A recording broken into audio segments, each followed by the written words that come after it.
നമസ്കാരം. കഴിഞ്ഞ ദിവസം CPMൻ്റെ കൊട്ടാരക്കരയിലെ മുൻ MLA ആയ ഐഷ പോറ്റി പാർട്ടി വിട്ട് കോൺഗ്രസിൽ ചേർന്നതിനെ പ്രതിപക്ഷ നേതാവ് വി.ഡി. സതീശൻ വിശേഷിപ്പിച്ചത് വിസ്മയം എന്നായിരുന്നു. ഇനിയും ഇത്തരത്തിലുള്ള നിരവധി വിസ്മയങ്ങളുണ്ടാകും എന്ന ഒരു സൂചനയും അദ്ദേഹം നൽകിയിട്ടുണ്ടായിരുന്നു. ഐഷ പോറ്റി പാർട്ടി വിട്ടത് CPMന് വലിയ തോതിലുള്ള ക്ഷീണമുണ്ടാക്കി എന്നുള്ള കാര്യം നിഷേധിക്കാനാവാത്ത ഒന്നാണ്.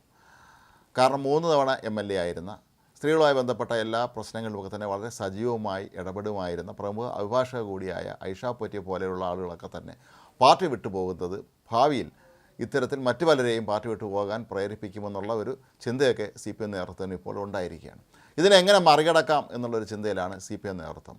അതിൻ്റെ ഭാഗമായിട്ടാണ് ഇപ്പോൾ പുറത്തു വരുന്ന മറ്റൊരു വാർത്ത, നടി ഭാവനയെ അടുത്ത് നടക്കാനിരിക്കുന്ന നിയമസഭാ തെരഞ്ഞെടുപ്പിൽ സ്ഥാനാർത്ഥിയാക്കുന്നതിനെക്കുറിച്ചാണ് എന്നാണ്. ഭാവനയെ CPMൻ്റെ ഒരു ഉറപ്പുള്ള സീറ്റിൽ മത്സരിപ്പിച്ച് വിജയിപ്പിക്കാനാണ് അവരുടെ നീക്കമെന്നാണ് പറയപ്പെടുന്നത്. മുഖ്യമന്ത്രിയുമായൊക്കെ തന്നെ വളരെ അടുത്ത വ്യക്തിബന്ധമുള്ള ആളാണ് ഭാവന.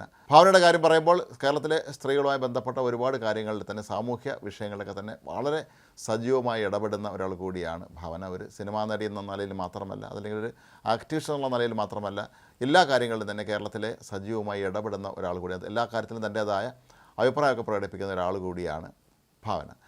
ഒരുപക്ഷെ കണ്ണൂർ ജില്ലയിലെ ഏതെങ്കിലും CPMന് ഉറപ്പുള്ള സീറ്റിലായിരിക്കാം അവരെ മത്സരിപ്പിക്കാൻ സാധ്യത എന്ന് വേണം കരുതാൻ. കാരണം മറ്റെല്ലാ ജില്ലകളെയും അപേക്ഷിച്ച് CPMന് ഏറ്റവും സുരക്ഷിതമായ സീറ്റുകളുള്ളത് കണ്ണൂർ ജില്ലയിൽ തന്നെയാണ്. ഇത്തരത്തിലുള്ളൊരു നീക്കം നടത്തുന്നത് സ്ത്രീകളുടെ വലിയ തോതിലുള്ള പിന്തുണ തങ്ങൾക്ക് നേടാൻ സഹായകരമാകും എന്നാണ് CPM കരുതുന്നത്. നേരത്തെയും പല സിനിമാ നടിമാരുടെ പേര് പല തിരഞ്ഞെടുപ്പുകളിലും സ്ഥാനാർത്ഥിയാവുമെന്ന് പറഞ്ഞു കേട്ടിരുന്നുവെങ്കിൽ പോലും അങ്ങനെ ആരും മത്സരിച്ചിരുന്നില്ല. ഒരുപക്ഷെ ഭാവന ഇക്കുറി സ്ഥാനാർത്ഥിയാവുകയാണെങ്കിൽ അത് ഒരു പുതിയ ചരിത്രം തിരുത്തി കുറിക്കുകയായിരിക്കും എന്ന് വേണം കരുതാൻ. മാത്രമല്ല, നിലവിൽ 2 ടേമായി MLA ആയിരിക്കുന്ന സിനിമാ നടനായ മുകേഷിന് ഇത്തവണ മത്സരിക്കാൻ കഴിയില്ല എന്നുള്ള പ്രശ്നം കൂടി അവിടെ അവശേഷിക്കുന്നത് കൊണ്ട് തന്നെ സിനിമാ മേഖലയെ പ്രതിനിധീകരിച്ചും പ്രത്യേകിച്ച് കേരളത്തിലെ ചിന്തിക്കുന്ന സ്ത്രീകളുടെ ഒരു പ്രതിനിധി എന്നുള്ള നിലയിലുമൊക്കെ തന്നെ ഭാവന CPMന് ഒരു മുതൽക്കൂട്ടാകും എന്ന് തന്നെയാണ് CPM നേതൃത്വം കരുതുന്നത്. ഇനിയും പല വനിതാ നേതാക്കളും CPM വിട്ടു പോകുമോ എന്നുള്ള ഭയം നിലനിൽക്കുന്ന സാഹചര്യത്തിൽ എന്ത് വില കൊടുത്തും തങ്ങളുടെ അപ്രമാദിത്വം നിലനിർത്താൻ തന്നെയാണ് ഇപ്പോൾ CPM ശ്രമിച്ചുകൊണ്ടിരിക്കുന്നത്. സ്ഥാനാർത്ഥികളെ സംബന്ധിച്ചിടത്തോളം മഹാവിസ്മയങ്ങൾ സൃഷ്ടിക്കാനാണ് ഇപ്പോൾ അവർ നീക്കം നടത്തുന്നതെന്നാണ് പറയപ്പെടുന്നത്. CPMലെ പല നേതാക്കളെയും കുറിച്ച് ആളുകൾക്കിടയിൽ വ്യാപകമായ തോതിൽ അവമതിപ്പാണ് ഉള്ളത് എന്നുള്ള സത്യം മനസ്സിലാക്കി തന്നെയാണ്. കാരണം ഇരുന്ന പദവികളിലൊക്കെ തന്നെ ആളുകളോട് മോശമായി പെരുമാറുകയും അഹങ്കാരം കാണിക്കുകയൊക്കെ ചെയ്ത ആളുകളെ പരമാവധി ഒഴിവാക്കി ജനകീയരായ ആളുകളുടെ വിഷയങ്ങളിൽ ശക്തമായ തോതിൽ പ്രതികരിക്കുന്ന ഇടപെടുന്ന ആളുകളെയാണ് ഇപ്പോൾ CPM തേടുന്നതെന്നാണ് പറയപ്പെടുന്നത്. നേരത്തെ CPM ഒരുപക്ഷെ അടുത്ത നിയമസഭാ തെരഞ്ഞെടുപ്പ് ലക്ഷ്യമാക്കിയിട്ട് വളർത്തിക്കൊണ്ടുവന്ന തിരുവനന്തപുരം മേയറായിരുന്ന ആര്യ രാജേന്ദ്രനും കണ്ണൂർ ജില്ലാ പഞ്ചായത്ത് പ്രസിഡന്റായിരുന്ന PP ദീപികയൊക്കെ പോലുള്ള ആളുകൾ നേരെ വിപരീത ഫലമാണ്, അതായത് ജനങ്ങൾക്കിടയിൽ പാർട്ടിയെക്കുറിച്ച് അവമതിപ്പ് വർദ്ധിപ്പിക്കുന്നതിനാണ് കാരണക്കാരായി മാറിയതെന്നുള്ള സത്യം CPM ഇപ്പോഴും മനസ്സിലാക്കുന്നുണ്ട്. അതുകൊണ്ട് തന്നെയാണ് ഇത്തരത്തിൽ പെട്ടെന്ന് നേതാവായി വരുന്നവരെക്കാളും നല്ലത് ഒരു സെലിബ്രിറ്റി തന്നെ ആകട്ടെ എന്ന രീതിയിലേക്ക് CPM പോയതെന്ന് വേണം കരുതാൻ. ഏതായാലും ഭാവനയുമായി CPM നേതൃത്വം ഉടനെ തന്നെ ചർച്ച നടത്താൻ സാധ്യതയുണ്ടെന്നാണ് പറയപ്പെടുന്നത്. അവർ സമ്മതം മൂളിക്കഴിഞ്ഞാൽ CPM ഉറപ്പായിട്ടും ഭാവനയ്ക്ക് സീറ്റ് നൽകാനും അങ്ങനെ ഉറപ്പുള്ളൊരു സീറ്റിൽ മത്സരിപ്പിച്ച് വിജയിപ്പിക്കാനുമാണ് അവർ പദ്ധതിയിടുന്നത്. ഏതായാലും ഇത് CPMൻ്റെ ഒരു ചടുലമായ നീക്കമായിട്ട് വേണം കണക്കാക്കാൻ. കാരണം കോൺഗ്രസ്സുകാർ ആരെയൊക്കെയാണ് CPMൽ നിന്ന് കൊണ്ടുപോകുന്നത് എന്നുള്ള ആശങ്കയിൽ തന്നെയാണ് ഇപ്പോഴും CPM നേതൃത്വമുള്ളത്.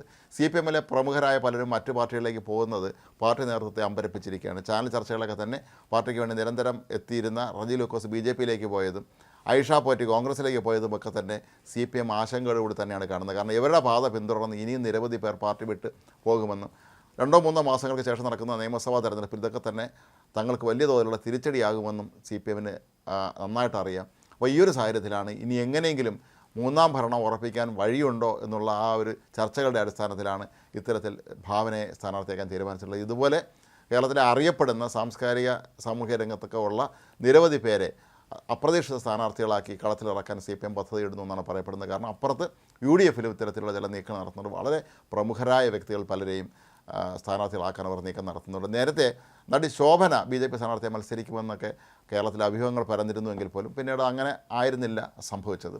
അതുപോലെ ഭാവന ശരിക്കും മത്സരിക്കാൻ സാധ്യതയുണ്ടോ എന്ന് ചോദിച്ചാൽ ഭാവനയുടെ ഭാഗത്തുനിന്ന് ഇനി അക്കാര്യത്തിലൊരു പ്രതികരണം ഉണ്ടായിട്ടില്ല എങ്കിൽ പോലും വി.ഡി. സതീശൻ പറഞ്ഞ വിസ്മയത്തെ മഹാവിസ്മയങ്ങൾ കൊണ്ട് നേടാനാണോ CPM നേതൃത്വം ഇപ്പോൾ തയ്യാറെടുക്കുന്നത് എന്ന് വേണം സ്വാഭാവികമായും ഈ ഒരു നീക്കം കാണുമ്പോൾ നമുക്ക് ചോദിക്കേണ്ടത്.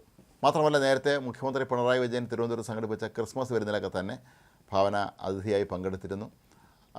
അന്ന് പക്ഷേ മാധ്യമങ്ങളിലൊക്കെ ഇതൊരു വാർത്തയായി വന്നുവെങ്കിൽ പോലും ഭാവിയിൽ ഒരു സ്ഥാനാർത്ഥിയാകുമെന്ന നിലയിലേക്കുള്ള ചർച്ചകളൊന്നും തന്നെ അന്ന് ഉണ്ടായിരുന്നില്ല. ഇപ്പോൾ പുറത്തു വരുന്ന ഈ വാർത്ത ശരിയാണെങ്കിൽ ഭാവന ഇടതുമുന്നണിയുടെ സ്ഥാനാർത്ഥിയായി മത്സരിക്കാനുള്ള സാധ്യത വളരെ കൂടുതലാണ്. കാരണം CPM-നെ സംബന്ധിച്ചിടത്തോളം അവർക്ക് ഇപ്പോൾ അടിത്തറ നഷ്ടപ്പെട്ടിരിക്കുന്നു, നിൽക്കക്കള്ളിയില്ലാത്ത അവസ്ഥയിലാണ് പാർട്ടി ഇപ്പോൾ നിൽക്കുന്നത് സത്യവർ മനസ്സിലാക്കിയിരിക്കുന്നു. ജനങ്ങളിൽ നിന്ന് ഏറെ അകന്നുപോയ ഒരു പാർട്ടി നേതൃത്വവും അണികളുമാണ് ഇന്ന് നമ്മുടെ നാട്ടിലുള്ളതെന്ന് അവർക്കറിയാം. അതുകൊണ്ട് തന്നെ പശ്ചിമബംഗാളും ത്രിപുരയിലും സംഭവിച്ചത് തന്നെ നാളെ CPM-ന് കേരളത്തിലും സംഭവിക്കാമെന്ന തിരിച്ചറിവിൻ്റെ കൂടി അടിസ്ഥാനത്തിലായിരിക്കാം ഇപ്പോൾ ഇത്തരത്തിലുള്ള ജനങ്ങൾക്കിടയിൽ അംഗീകാരമുള്ള ജനങ്ങളേറെ ഇഷ്ടപ്പെടുന്ന ആളുകളെ സ്ഥാനാർത്ഥികളാക്കി രംഗത്തിറക്കി വീണ്ടും ഭരണം പിടിക്കാൻ ഇടതുമുന്നണി ശ്രമം നടത്തുന്നത്. പക്ഷേ അപ്പുറത്ത് കോൺഗ്രസ്സുകാരും വെറുതെ ഇരിക്കുന്നില്ല. VD സതീശൻ്റെയൊക്കെ നേതൃത്വത്തിൽ വളരെ പ്രമുഖരായ ആളുകളെ തന്നെ പാർട്ടി നേതാക്കളെ ഒഴിവാക്കിയിട്ട് പ്രമുഖരായ സാമൂഹ്യ മേഖലയിൽ അല്ലെങ്കിൽ സോഷ്യൽ മീഡിയയിലൊക്കെ തന്നെ സജീവമായി നിൽക്കുന്ന എത്രയോ പേരുണ്ട്, ചെറുപ്പക്കാരായ ആളുകളുണ്ട്.